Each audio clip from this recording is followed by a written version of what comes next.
So Front Row MMA, and we're joined by Liam James. Liam, first off, Cage Warriors seems to be a pretty good home for you. Yeah. Your last performance, you seemed quite pleased with. What was it like fighting overseas in the Mideast? To be honest, I wasn't very pleased with my last performance. I think I should have finished that fight, but he just didn't want to fight. Really, he pretty much ran the whole fight.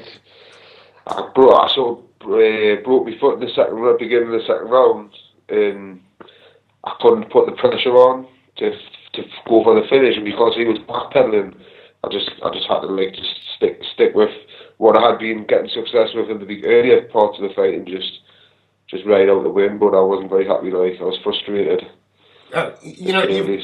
You've got Entwistle next, and we'll talk about the fact it's in your hometown in a little bit, or in your neck of the woods. But do you think that's going to be do you think Entwistle's going to take the same route and try not to engage as often as perhaps you'd like him to?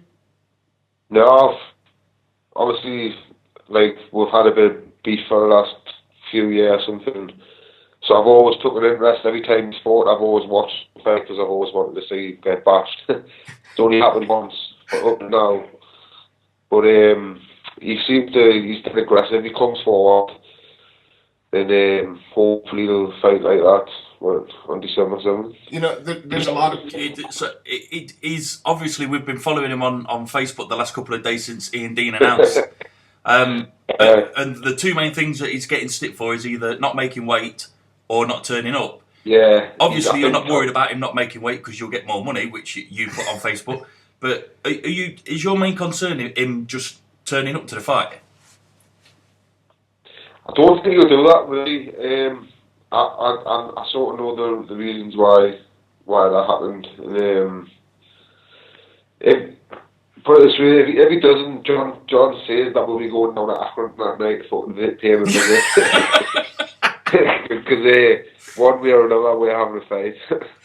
When somebody is quite vocal over the social media, I mean, he and I think it's good for the sport in some ways because, of course, it's entertaining. Does any of the stuff that's said bother you at all, or is it just like, yeah, well... It doesn't bother us. Yesterday, obviously I have had a bit of banter with him. He sort of announced the fight before it was even meant to be announced. I had access to Ian Dean, yes, I'll fight him, and then 10 minutes later he tweeted his, and I was like, what are you doing? and then he said something about respect me for stepping up, and I was dying to turn around and say, listen mate, look where I am in the rankings, look where you are, it's you stepping up to fight me, mate.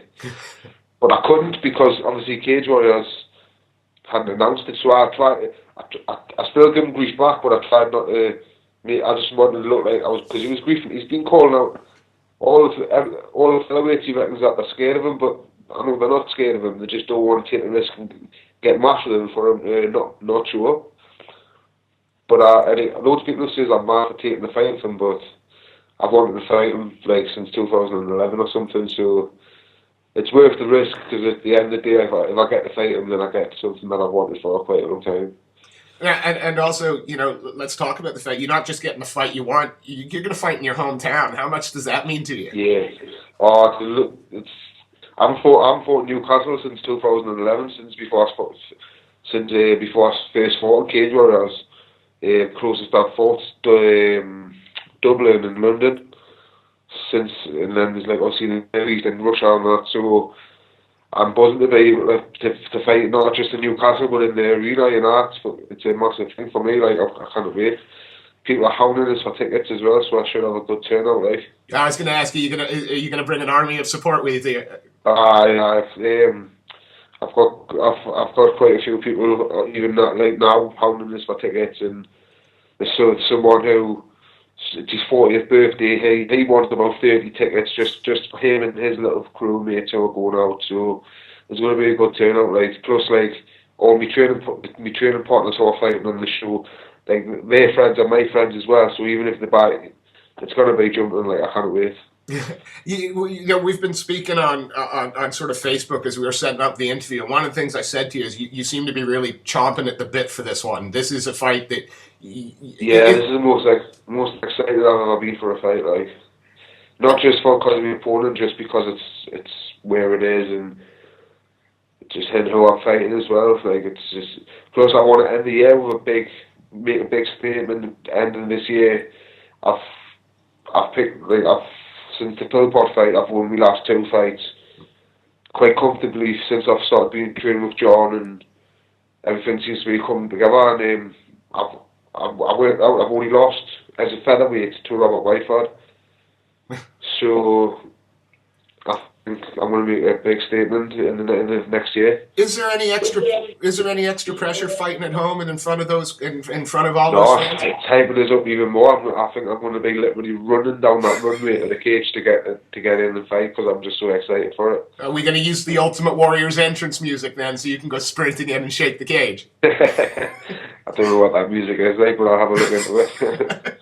You talked about John, and you talked about John Kavanagh there. What has he brought to the table for you? How has it improved your training from perhaps when you weren't with that camp? For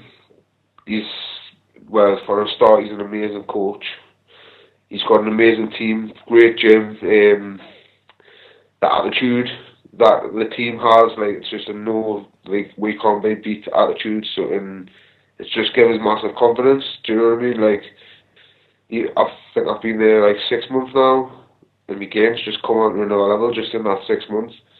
I got my blue belt off him in jiu-jitsu. I've got gold in grappling competition since training with him. And it's just given us massive confidence. I've won 2 fights since I've trained with him. I beat a brown belt in jiu-jitsu, and I've just that Mamadov, he was meant to be some sambo wrestler, and he couldn't take us down. So that's given us confidence. So everything, like, it's a mixture of a lot of things. It's just a great team, great squad to be in. Where have you seen the biggest improvement in your game, or is the joy of working with someone like John Kavanagh that it's everywhere, that you're striking and you're grappling?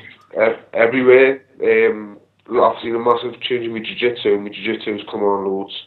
So when I first went over there, I was getting killed, and then, like, gradually I'm still getting killed, but I'm giving a little bit back now. Yeah. The level on the mat's unreal. Like, there's like John and there's 2 black belts, about 7 or 8 brown belts, about 20 purples. Even the blue belts are really hard because John doesn't just dish his belt out. Like, you've got to earn that belt. Do you know what I mean? That's why I was so chuffed to get me blue belt off him, because, and he doesn't. With MMA fighters, he's a bit more harsh with. He's not so quick to give a belt to an MMA fighter than he is to someone who trains just jiu-jitsu. So to get me blue belt after training for 3 months, I was like quite buzzing with that. Like, now we're a good sort of 8 weeks, 7 weeks away. I'm assuming fight camps only just started for you. I had a bit of an injury after my last fight. It wasn't. I didn't actually break my foot. I've crushed the ligament or the tendon, so it's made it hard for. Like, I've been training the last couple of weeks, but I've been, like, basically getting like punched about in the gym because my footwork had went a bit because I have hit my foot, but it started to sort itself. It has sorted itself out now. I trained hard last week, and then on Tuesday I'm on my way back over to Dublin. So my fight camp is starting tomorrow, basically. That's like my first fight. I don't do like the 12-week camps. I used to. It's you get like 4 weeks out and you peak, and then the last couple of weeks you're getting bashed because you're not doing so well. So I'll do like a couple of weeks, and then I'll do 6 weeks intense, and then I'll be ready. I'll be ready come December 7th. You know, I think it's fair to say in any sort of any UK promotion would be happy to have Liam James on the roster. What is it about Cage Warriors that you particularly like? I've got a good relationship with them. They've always looked after us. They get us the fights that I asked for. It's obviously the best show in Europe. It's a great stage. A lot of kids who are in the UFC come for, like, that level progressed from Cage Warriors. And I like fighting for them. I get on well with Ian, Dean and Graham, and it's just good.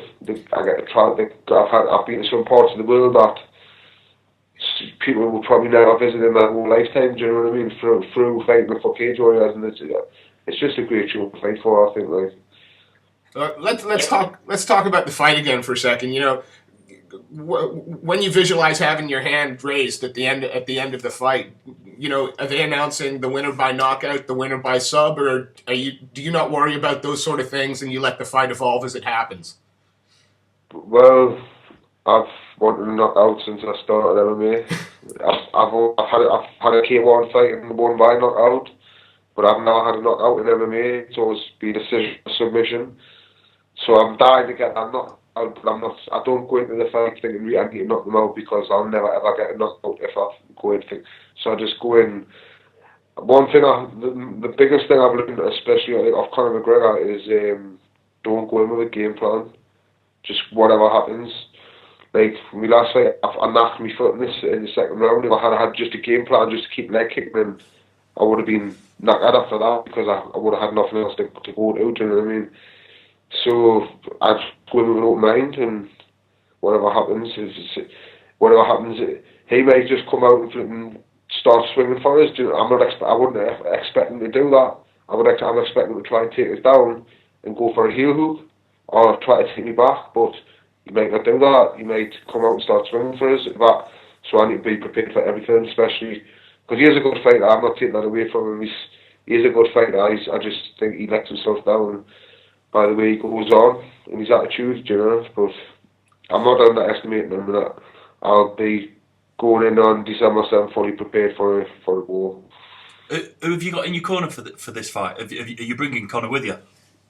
I'm not sure if Conor will be there. John's coming over, and I'll have my boxing coach from it, because I've still got the same boxing coach in the North East. Like I do boxing when I'm home with Lee Graham, my boxing coach. Josh will be there, John will be there, and maybe, I don't know, I haven't asked Conor. He's so busy nowadays, man. Like it's hard to even get him. Like I see people waiting in the gym for him to get an interview off him, and he's just so I don't know. But it would be nice to have him there. Like, don't get us wrong, but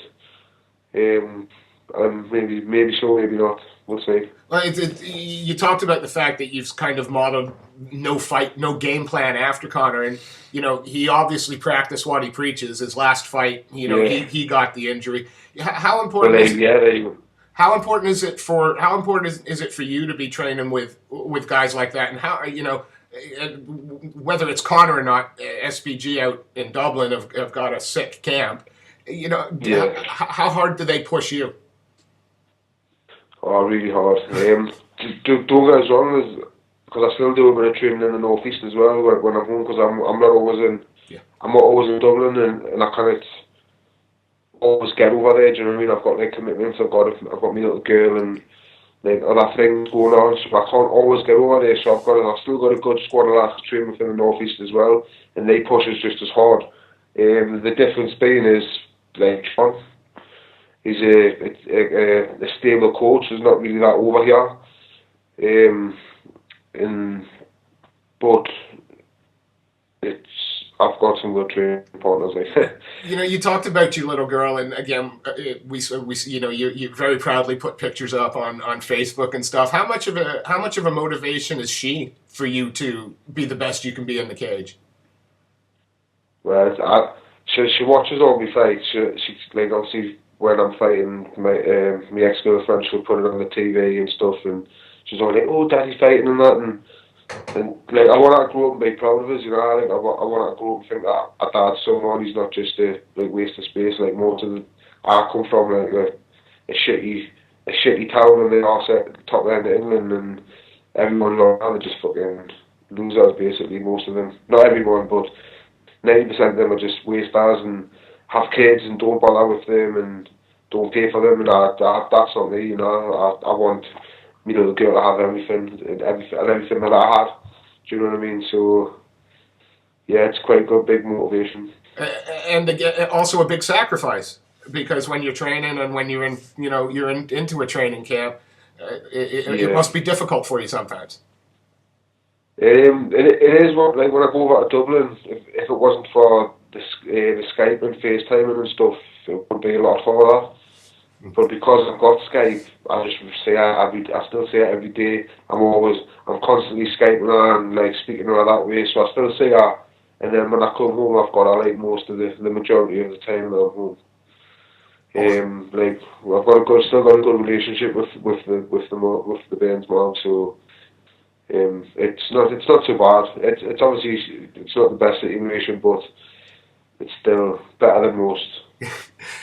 Look, we appreciate you giving up sort of 20 minutes of your morning to talk with us today.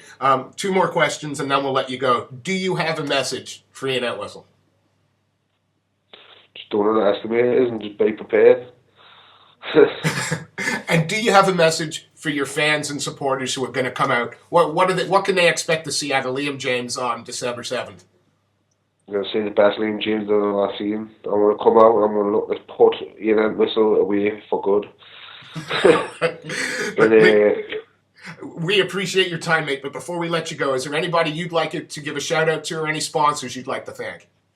Yeah, I want to thank Charles and everybody at SBG, all my training partners in the North East, sponsors Bad Boy, Smuggling Dudes, and JY Nutrition, and just everybody who supports us. I always get loads of support on Facebook and Twitter. I get like messages all the time, people want to come see his fight, so just thanks to all of them. And if you come on December 7th, you're going to see an unreal show. And there's not just me, there's going to be an unreal lineup of fights as well. There's two bands getting contested. And it's going to be an awesome night, so you'll be a fool to miss it, basically.